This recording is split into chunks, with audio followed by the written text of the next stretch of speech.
I didn't know how to say that I was having my period. Number one.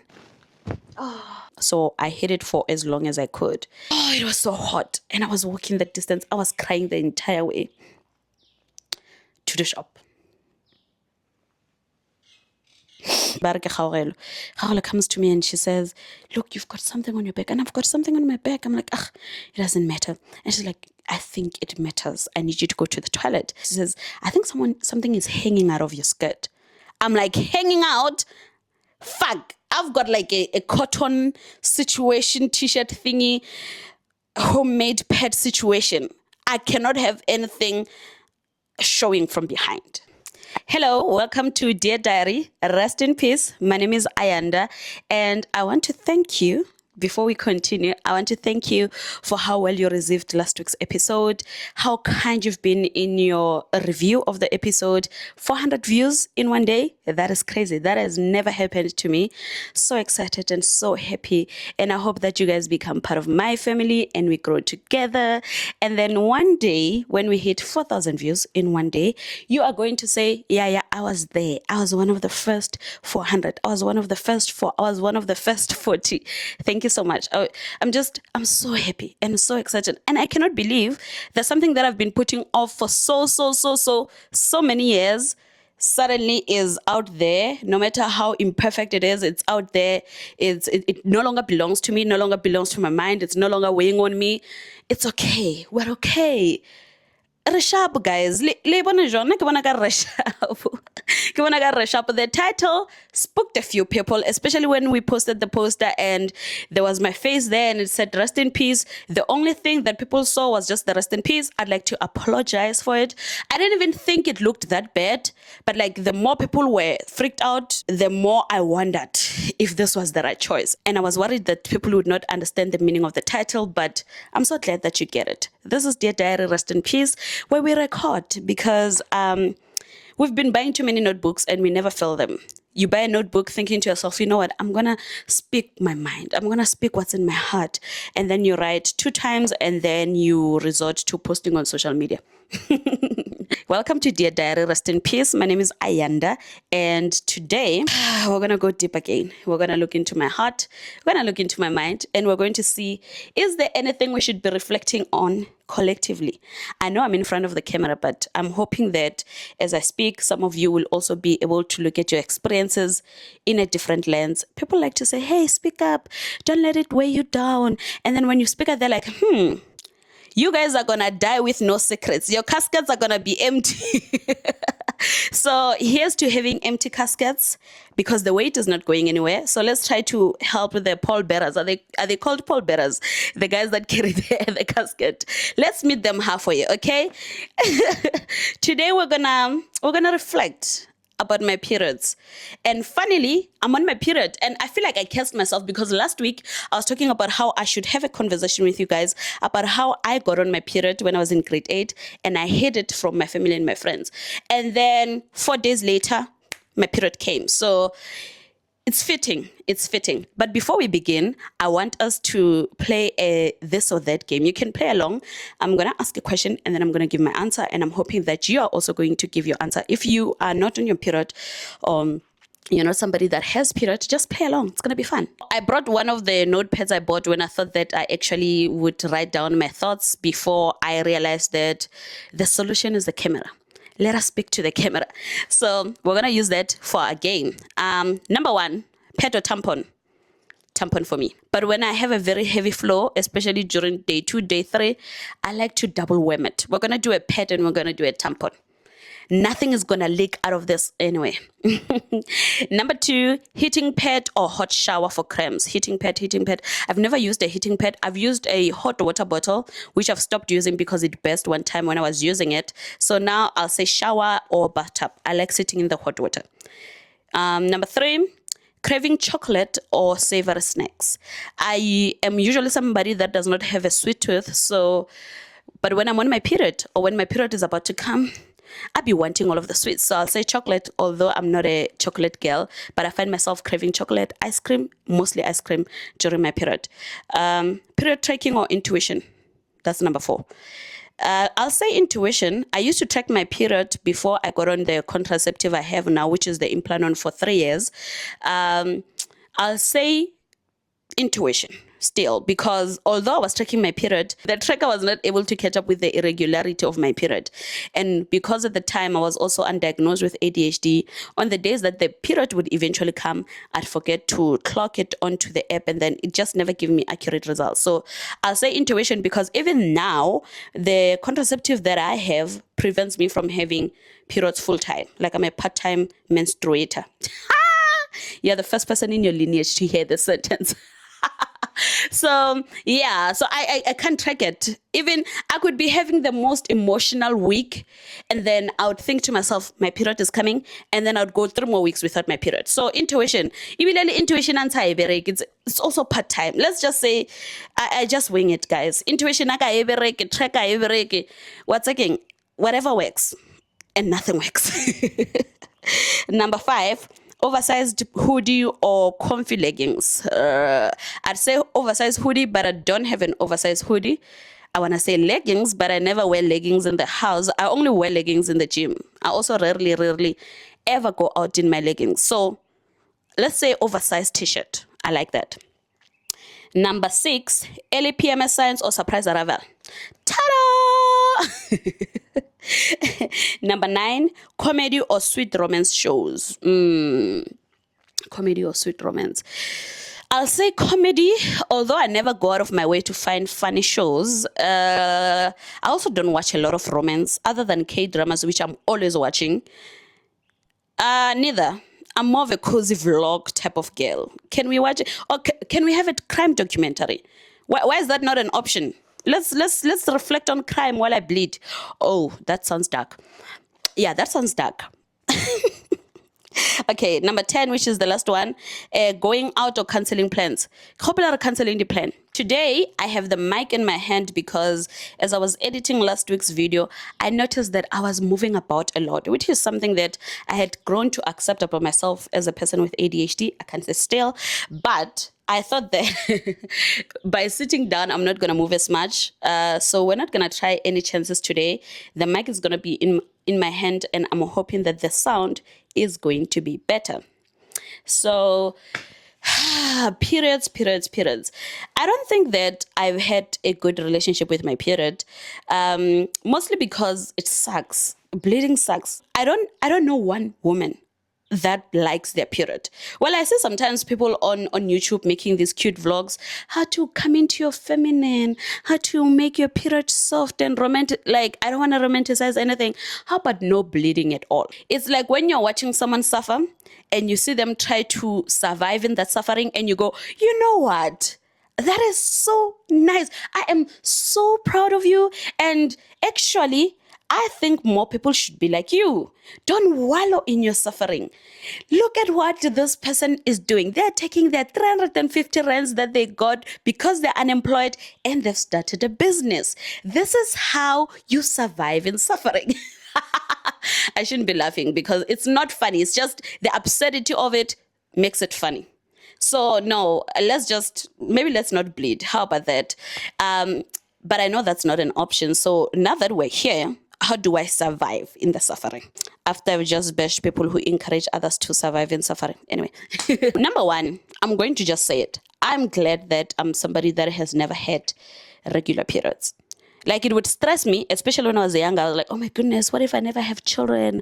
I'm not like other girls, because if you know me, I prefer to be like other girls. I don't like the title of being the special girl. You look at me, you must see other girls, which is why I sometimes struggle with having a bald head or natural hair, because it others you so much in a society where women are finally enjoying looking pretty and enjoying presenting themselves in whichever way they find comfortable, and in a world where women are experimenting with makeup and everyone is finally finding their taste in terms of aesthetics, it's difficult for me to exist naturally. And I'm not saying this in a, oh my goodness, woo me, I'm so sorry I have an afro. No, I have wigs. I love makeup. I'm just lazy and I suck at makeup. But if I had money, I would show up every day with a full face bit. I would have my makeup, but you know those women that have a spa in their home and they have a salon? I would be one of those. Make sure I don't get rich, because that's who I'm going to be. So sometimes when I'm lazy and my wig is not up to date and I can't fix my wig, and I walk into the world with this hair and men look at me and say, wow, wow, wow, wow, wow, Nubian queen, African queen, you remind me of my mother. You remind me of my mother in 1940 when she was almost captured by apartheid police. And I'm just sitting there like, no, I don't want to remind you of your mother. I don't want you to think that the fact that I have this hair makes me exceptional. I'm not. I'm just broke, lazy, and untalented. But find me in December. December gave a hot, guys. So I like to be like other girls. I want to be experiencing things that other girls experience. There's this nice communal feeling of being part of a society, especially a society of women, where you feel that your experiences are not unique. And of course, there's many other women that struggle with irregular periods, but because the standard or the norm or the expectation is that periods should be normal, you want to be part of the other group. Like, I don't want to have a support group about the fact that we're so anxious that we may never have children. I prefer to be on the other side, where although I don't like bleeding, but at least I'm bleeding, and there's hope for what that could mean in terms of my maternity capacity. What is that? My possibilities of hopefully being able to have children in the future. I'm creating my own words in this thing. I hated my period, but I certainly did want to have them all the time. I think that's why I also began tracking them, because I thought that would allow me to understand what was happening with my body. But I was never able to do that. Let's talk about the first time I got my period. The first time I got my period, I was at school. I was in grade 8 and we had a field trip, and I was sick. I woke up just feeling horrendous. And I remember saying to my mother that I think I shouldn't go to school, which was rare for me because I loved school. But then I was like, no, there's a field trip. We rarely ever did that. We were going to go to this game park thingy. It was a safari kind of thing. And we're going to Braai in the middle of nowhere. And it was going to be my class. And this was going to be the principal, which was a nice, chilled hangout that we usually did not have in my school. So I forced myself to go. They piled us into a van and we were seated at the back. And I was just projectile vomiting the entire way. It was like the distance to the game farm from my school was about 15 kilometers. I was okay. The first 10 minutes, I was okay. The last 10, I was vomiting. My upper body was just almost outside of the van because we're at the back, and I was just vomiting. And I had a friend, I don't even remember who was brushing my back, and I just kept vomiting and vomiting, and my abdomen was on fire. Sharp. We get there and I lay some jerseys down on the floor, and then I attempt to sleep. Everything is absolutely painful. And I don't even understand what's going on. I'm just like, I'm sick. And then I end up leaving early. I go home and I find that there's so much blood. And then I have to think fast. What do I do? And then I took my clothes out. I quickly washed them and I hung them. And then I took an old t-shirt and tore it, and then created some sort of pet situation. And then I went to bed and I was feeling terrible. My mother comes in, asks what's happening, because if you don't know, people with ADHD rarely nap. I'm not a napper. Oh, there's a fly in here. I'm going to need a doom. Can you imagine trying to watch a video and then there's a fattest fly just buzzing about? Wait, let me murder it. Oh, let me incapacitate it. And then I sleep, and then my mother comes in. She's like, what's going on? I'm like, I'm not feeling good. And then she lets me sleep. And then as I'm in bed, I'm just like so tired. I'm tired. My body is painful. Every part of my body was painful. I couldn't believe. And then I would get up and go vomit and then come back, and then it was just terrible. And it was a hot season as well. I was not having a good time. At this point, you're probably wondering, why did you just not tell your mother? What happened was, when I first found out about periods when I was in grade 5, which was a fun day for me. But being in a village school, the teacher separated the boys and the girls, and then had the girls sit alone. And then she was going to have a talk with us. Hey, do you know this? Do you know this? Your body does this and that. In fact, she had said that those that are experiencing their periods should raise their hands. And then about 3 girls raised their hands. And it was like Christmas Day in my class. I was like, what? You've got blood coming out of where? Like, I wanted to befriend the girls that were on their periods or that were getting their periods. I was like, girl, you're telling me I play with you and your thing be bleeding? Like, even when we're playing, oh my gosh. And then we spoke about periods, what they could mean, pregnancy, all of those things.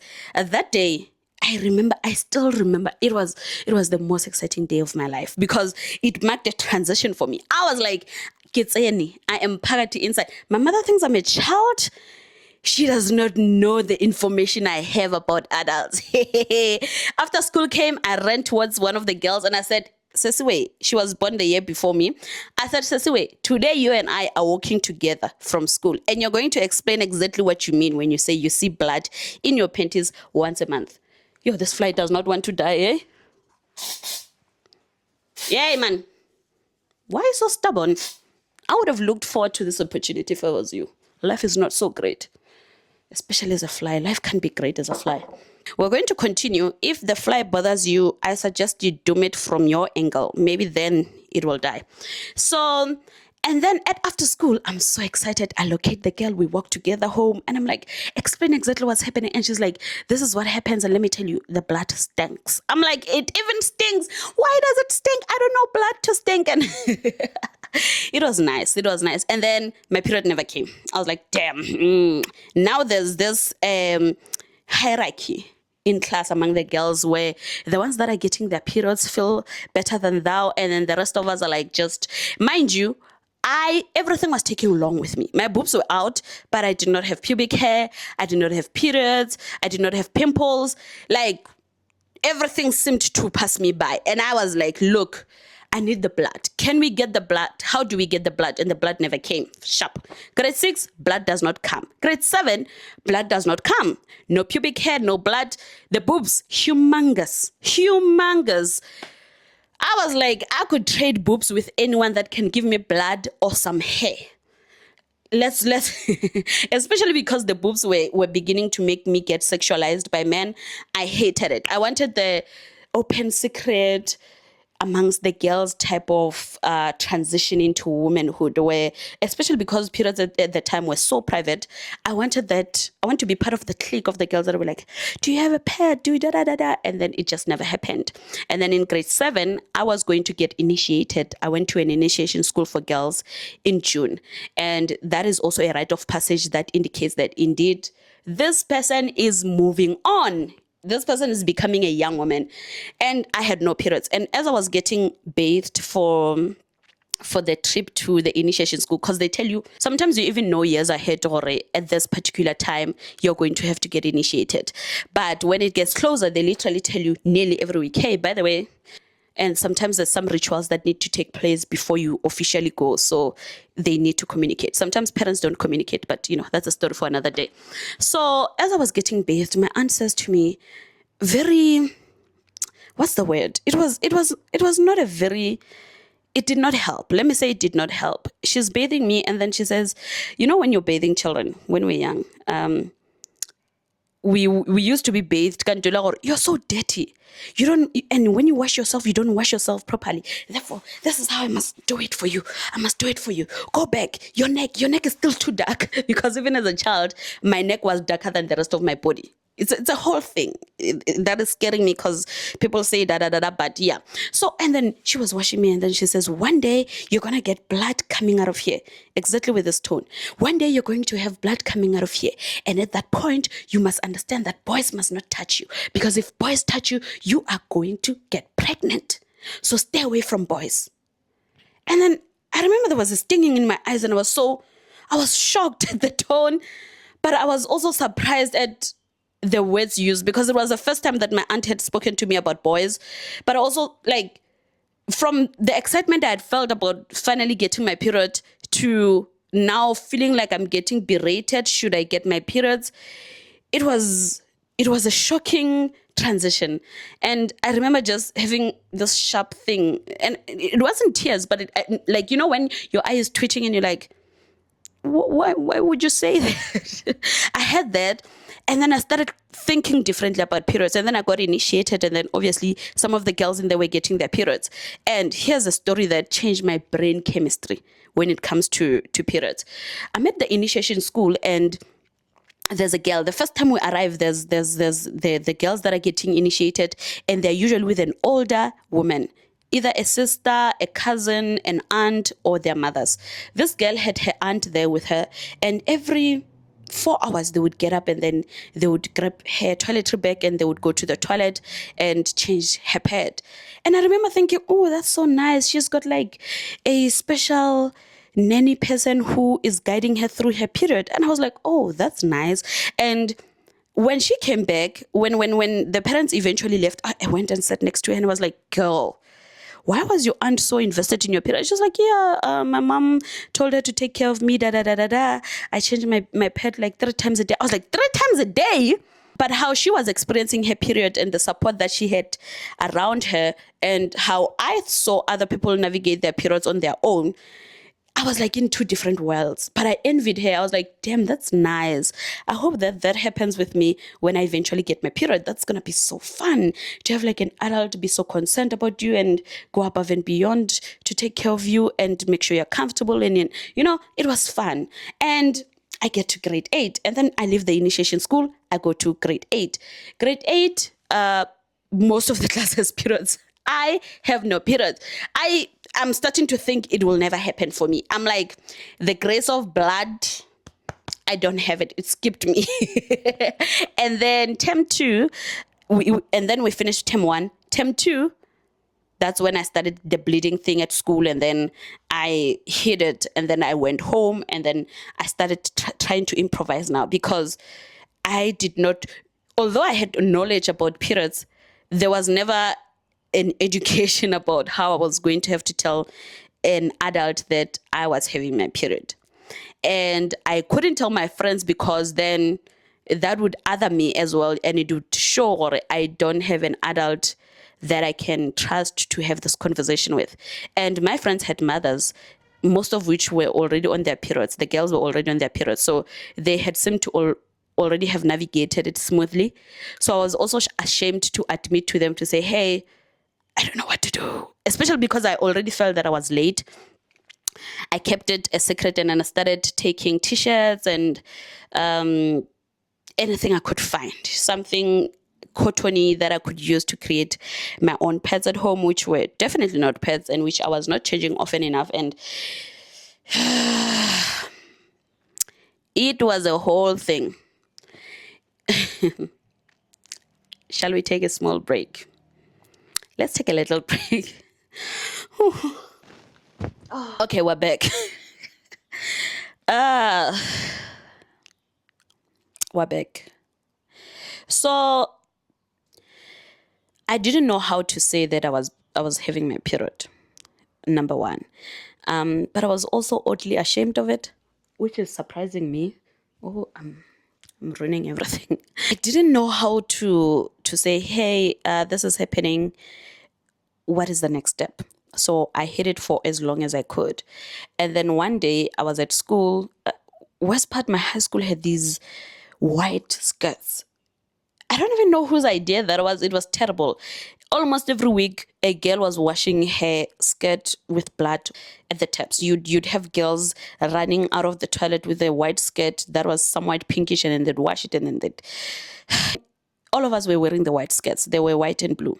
So I'm at the gate where we buy stuff, and then a girl comes to me, such a sweet girl, Barke Khaurelo.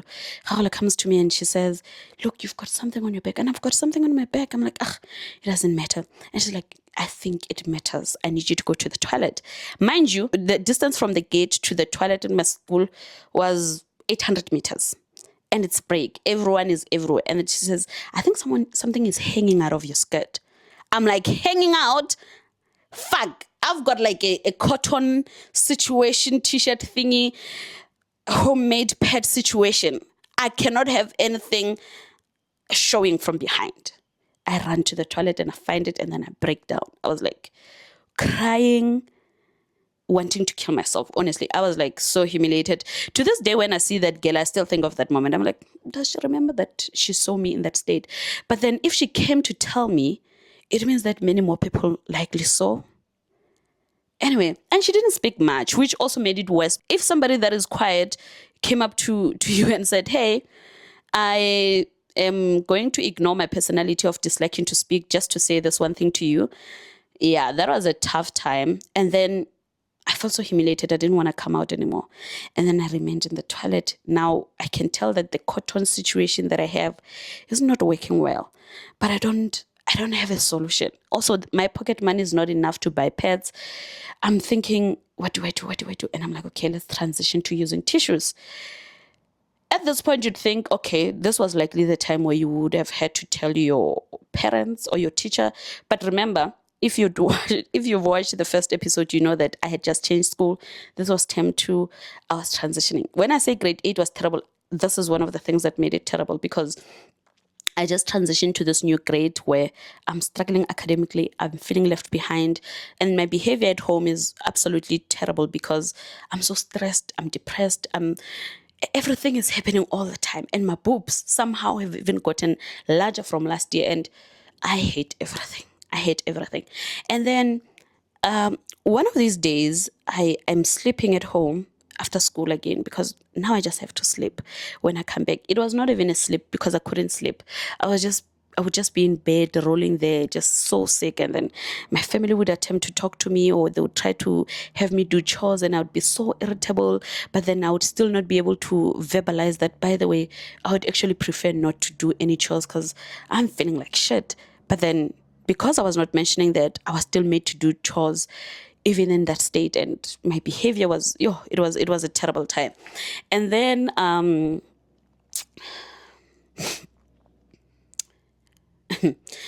then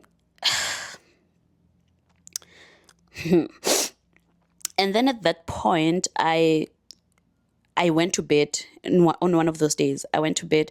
My mind is wandering so much. I'm so sad.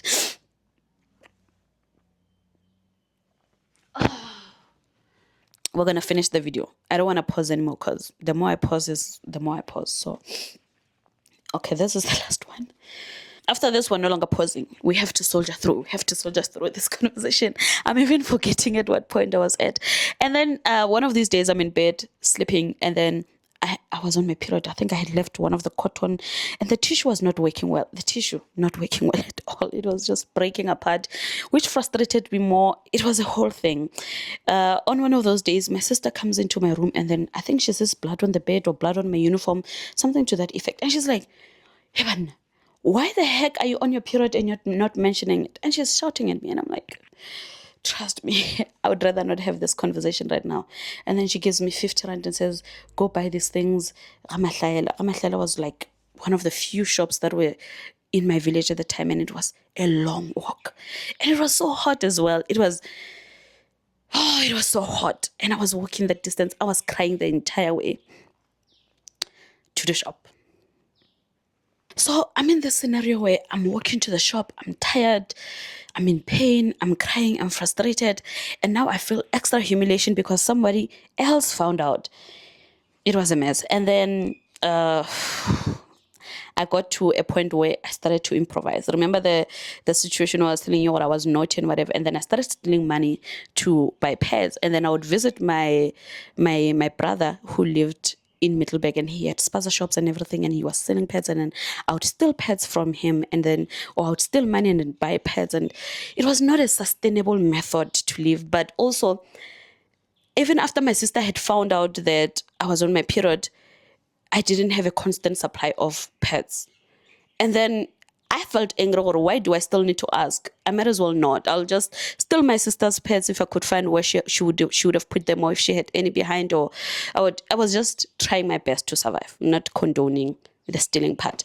And then I proceeded to the next grades, and then I started becoming comfortable in the school, and I became a teacher's pet, and then I got into the school council, and then pets started getting introduced into the education system, and then that's when my life got easy then, because I would get all my pets from school. And even when because I was also outspoken, some of the other girls would ask me, hey, could you get me a pad from the office? And I would go there and be like, hey, couple of pad, and they'd give me one. I'd be like, I would prefer the entire thing, actually. The girls today are bleeding in their numbers.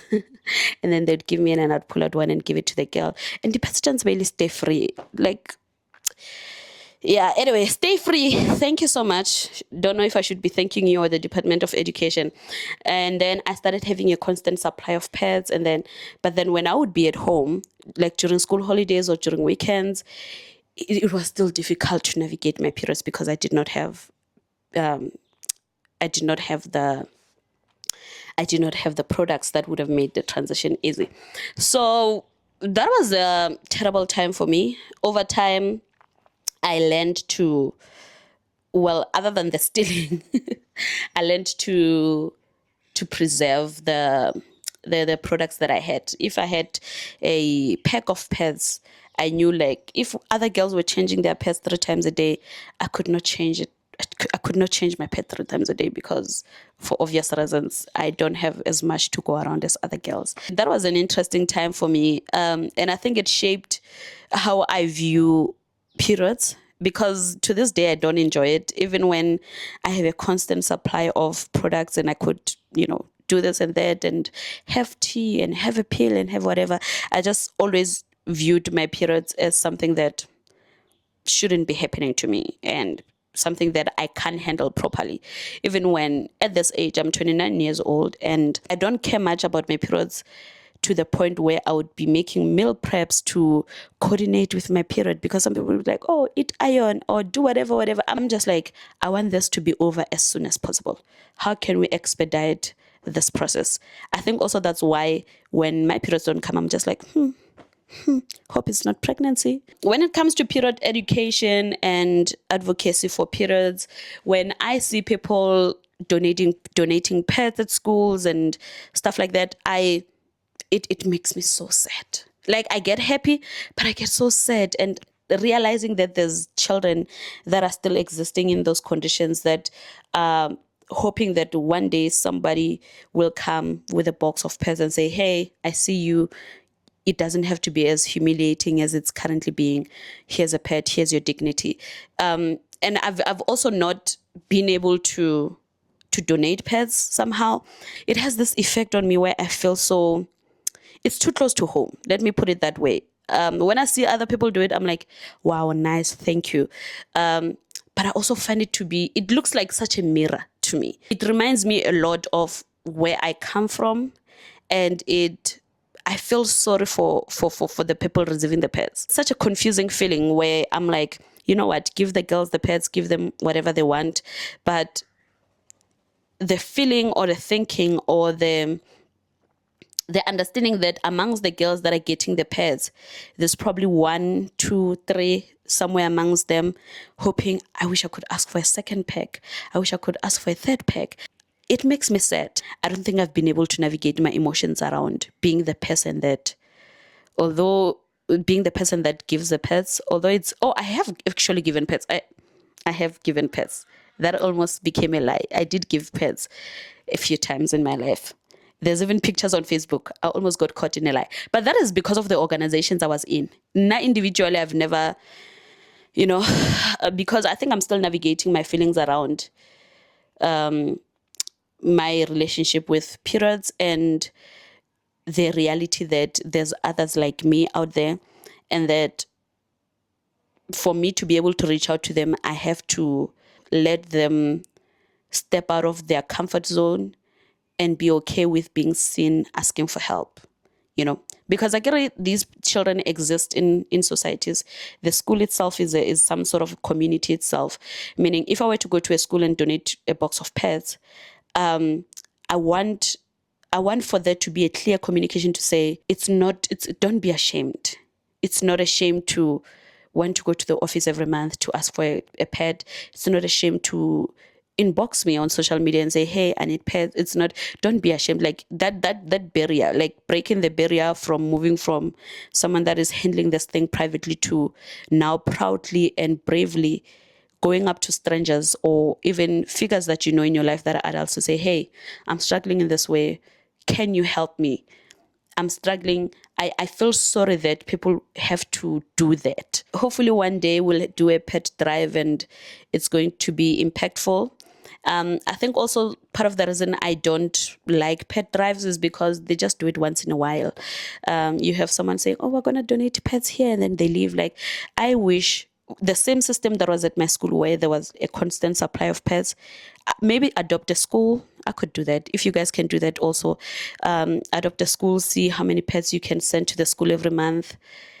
Yeah, that I think would have a better effect, because especially schools in the villages and townships, because then we know that during the 5 years that the children are there for that high school, in that high school, then at least a specific individual has a constant supply of pets, and we have a program for what that would look like during the holidays and weekends and stuff like that. So I wanted to make this video, but I wondered how much I would have to reveal, because although suffering is not anyone's fault, we exist in a world where sometimes you have to wear a brave face, which I've done. I think I always wear a brave face. But there's also a pressure to perform perfection and to be seen as a person that always handles things well, whether it's the past or the future or the present. I am aware that we exist in a world where some things are better left unsaid, especially if they're not going to change anything. But I'm at a point in my life where really I want to take off the shame. Like, I look at areas in my life where I still feel a soreness. Like, when you touch, there's a soreness, there's a sore spot, there's a sore spot. I look at them and go, some of these are extra sore because I've never actually sat down and been like, hey, this happened. So I'm hoping that by speaking up, I'm able to navigate some of the sore parts in my head and in my brain and in my heart. And people are able to also say, hey, you've actually helped me come to terms with this. Not trying to be a hero, just saying that this podcast and this community, I'm hoping that we build a relationship of openness and transparency, and we understand that there's no shame in having experienced the things that we've experienced. Yeah, so that is that. I want to thank you for watching, and I'm going to see you next week.